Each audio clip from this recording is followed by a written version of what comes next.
السلام عليكم ورحمة الله وبركاته يا حجاج يا كرام حياكم الله. I hope you guys are all well. Inshallah, this is AE speaking. If you don't know already, then I'm the miskin who's going to be taking you guys on Hajj, inshallah. And I pray that Allah subhanahu wa ta'ala makes the journey easy for us. And I ask Allah subhanahu wa ta'ala to accept it from every single one of us and allows all of us to return homes like the day that their mothers gave birth to them. Allahumma ameen, as the Prophet ﷺ said.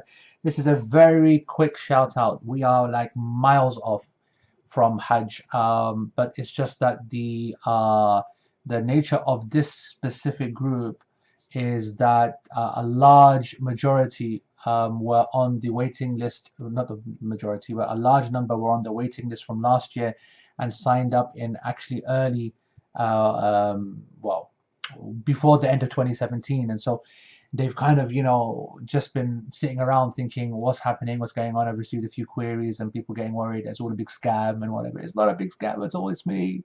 I'm here.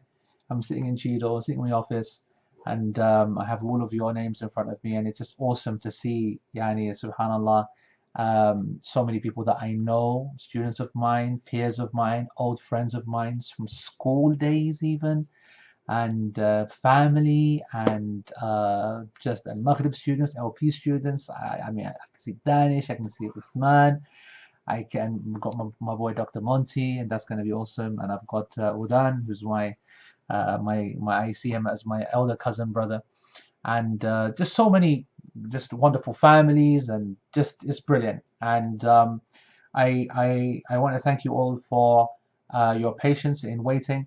We're now when? We're 16th of March, right? So 16th April, May, June, July, August. We're 5 months off Hajj. Okay, we are 5 months off Hajj. Nothing happens right here at this moment, but I didn't want to leave you guys just hanging. So this is just a quick shout out to all of you. You now will have my email as well. You are on the Google group, okay, because that's what you've received this on. It's just basically to let you know that everything's been taken care of. That obviously the logistics team that Travel Express do, they'll be in touch with you to deal with passports and final payments and this and that. I've got nothing to do with all that kind of stuff, but I can always answer specific questions to do the trip and issues around that, and anything actually you want and you don't get answered there, you just send it to me, not a problem. I'll get to it inshallah. But you won't hear from me for a while now. You'll probably get to hear from me before Ramadan, because I do want you to do something in Ramadan for me, but really for yourselves, because a lot of people are starting to kind of not a lot of people, a few of us are starting to panic, and what do I do? What do I need to get ready and so on? You don't need to. That's the reason that you're going with me, because it's my responsibility to make sure that your Hajj is as per the exact sunnah of the Prophet ﷺ. You won't miss out on anything. I'll be taking care of not just the legal issues when you're there in the fiqh, but also the legal and the difficult issues before. For example, the many sisters that would have menstruation issues, and those who want to be holding onto what they currently have, and those who want to pause their cycle, and medication to take and not take, and general advice. And so I'll be around for that months in before. We don't, from a medicinal background, I can tell you that you don't want to be taking medication that does that too early anyway. You don't need to be memorizing the fiqh, but there is something that you definitely do need to be memorizing, and that is the art of making dua, because actually all of Hajj is going to be about dua. Everything else is a piece of cake. What is Medina? We're going to chill in Medina for 3-4 days. We're going to go and see some of the beautiful places that revive the life of the Prophet ﷺ and the companions. It's a chill. We're going to sit in Masjid Nabawi, lie down, we're just going to soak it up. It's going to be amazing. But then we're going to go to Mecca. We're going to do this visit to the Haram, go into the Kaaba, go around it 7 times in this direction, and then go and pray 2 rak'ah. And then we're going to go to a small little mountain, which is only this big, and you're going to stand there, you're going to make it dua, and then you're going to run back and forth, yani, 7 units of the sa'i, and then you'll cut your hair and your umrah is done. Then you're going to chill for 5-10 days, and then we're going to go to a place called Mina, and then we're going to spend the night there. Then we're going to go to Arafah, we're going to make dua all day. Then we're going to come spend the night in a place called Muzdalifah. Rough night, where we're going to be making sure that we get ready for that. And then we're going to go and stay in tents for a couple of days, and every day we're going to go and stone these pillars and come back, and then we're going to go make one big more, 7 units of the Kaaba, and then go and do the sa'i, and bam, Hajj and Umrah Tamattu is complete. That's it. The legalities of this is really, really simple. Where does this make the difference? Where does this trip make the difference compared to others? What is it that you really should be looking for? That's why I've always said at the beginning, I said to you guys personally, when I met you guys, when you're thinking of signing, I go, if all you want is Hajj, then don't choose this trip, because Hajj is a piece of cake, genuinely. Okay, yeah, our group is a Manji Bisra group. Okay, it's not the £10,000 group that's staying right across the pillars where there's no walking and we're not living in palaces and so on and so forth. It's a good standard. We've got nice, comfortable accommodation. We're in Mecca and Medina, but when we're in Mina, we're with the masses. We're with the ants. We're with the workers, not the queens. There'll be lots of walking, and we're going to need to get fit. So take the next 5 months practicing your walking and heat training, because it's going to be very, very hot, and get used to not drinking a lot of water all the time. Get control of your bladder. Understand that not all the time there's toilets around. And so these are basic things. Well, what's the real thing that I want you to start planning? I want you to get ready that you are expecting that you're going to get everything that you want from this trip. And the only way that's going to happen is for you to master your dua, for you to be able to actually understand what is it that you want. Many people don't even know. People without, they put their hands up after salah and they do their, I ask Allah forgiveness for myself and my teachers and 124,000 prophets and yeah, just what their parents told them. Never do they stop and think, what am I just saying? Rote Arabic that I don't even understand. Oh Allah, you hear me now. I open my heart to you, and you now just express. And the skill of expressing to Allah subhanahu wa ta'ala is difficult because we're not used to it. And then the skill of expressing sincerely in our own language that we understand, or even better in Arabic if you've got the time, and that's why I'm giving you this heads up. So you've got 4 or 5 months. I'm going to give you a few resources over the next a few days where you, or maybe even in the email that I send with this, that you guys basically start to try to connect with the dua. And if you can't connect to it and you don't have the ability to memorize it, then at least then in your own language, you're spending time where you actually start to get a notebook, and now over the next few days, weeks and months, you start to write down what is it that you really want. Because Allah subhanahu wa ta'ala said, ask Allah subhanahu wa ta'ala for al-firdaus. Don't ask for Jannah, ask for al-firdaus al-a'la. We learn from the hadith of Prophet ﷺ that a Muslim is not meant to be weak and just miskeen when it comes to dua. You go bam all out. You ask for everything and you ask for everything. You don't say, if you wish, Ya Allah. The Prophet ﷺ said that it's impermissible for you to say, Ya Allah, if you wish, or Insha'Allah, can you give? What are you talking about? You're speaking to the one who gives everything, بغير hisab. So you have to learn the ability of being certain in your dua and know that Allah gives, and Allah only gives to people who are confident and certain of a response. وَأَنْتُمْ مُوقِنِينَ بِالْإِجَابَةِ. You make dua whilst you are certain of being responded to. That's a skill. And not just that, but the fact that you're going to do it for hours.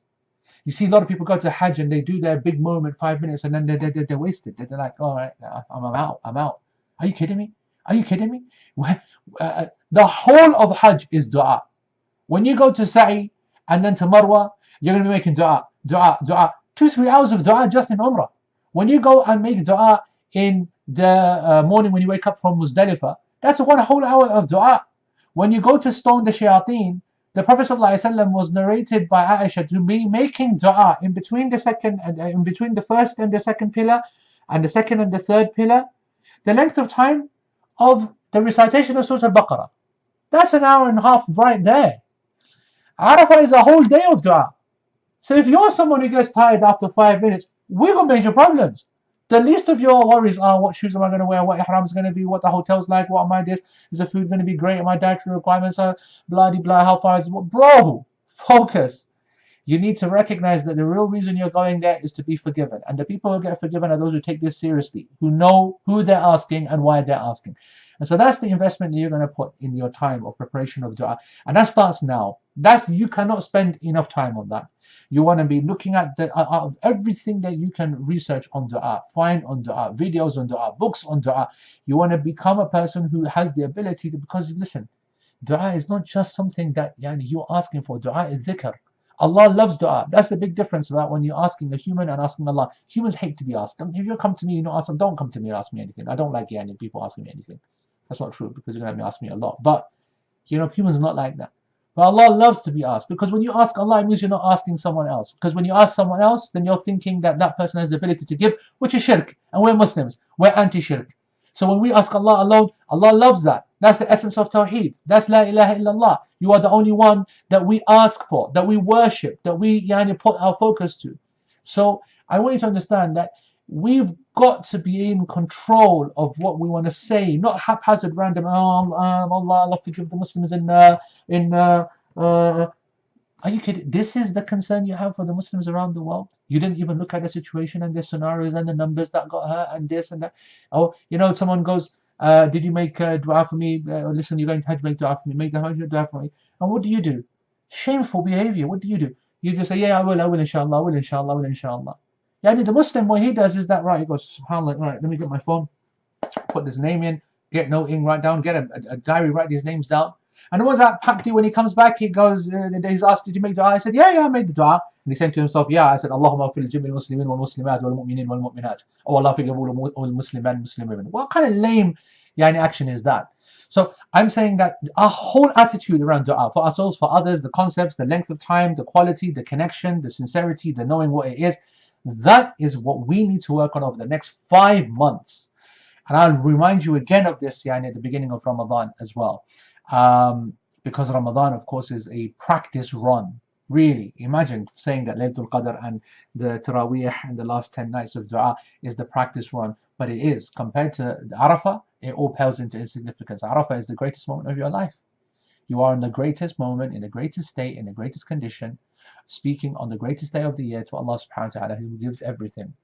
The Prophet ﷺ said that on the day of Arafah, not any day is there like it in the amount of people that are saved from the fire. So that is what you need to be focusing on. Okay, there is no specific. You don't need to worry about madhab and what book and whatever. This is a skill. It's a spiritual connection. I will deal with all of your questions. I'll deal with all your issues. You got any problems? Come and send me an email. If you're going to give salams or whatever, then make sure you always press reply all so that you reply to the group email so everyone sees it. I want to make sure that a lot of people here have put just one email for our whole family. Please, can you start sending me emails of individuals that are going with you, that you do have an email for, so I can add them to the group so they can get all of the information as well. I don't want, I want to avoid where there's one person who's only thinking I'm taking responsibility for my mom and my this, that, whatever. Now, if your mom and dad don't have email, I get that. But if your wife does have an email, then stop being any misogynist, any lame, see, because I always look after the women. I'm saying, yeah, you all know that I've got a good reputation for that. So please share me the emails of the people so they get it. If your children have emails, great. If they don't, then fair enough. There's a couple of emails that are bouncing. Lilu, okay, because I think you're a local girl to me. Yara, I know you, man, from Rochdale. Your email, okay, your AOL email is bouncing. So you need to go and just type into Google what bouncing means. It means that you're not connected to Google Groups. You're not going to get this email. So whoever is receiving this email from the family of Lilu, please tell her to sort her email out. Also, Thamina Khatoon, okay, from High Wycombe. So Suhaib, I think this is your missus. She's not getting her emails. Tahmina underscore the Hotmail address. That's one that also needs to be fixed as well. And send me other email addresses that you guys are on, and I'll add you on. I hope you guys are excited as I am. Hajj is awesome. It's run by myself and Uthman and Isa, my son, and it's a great team.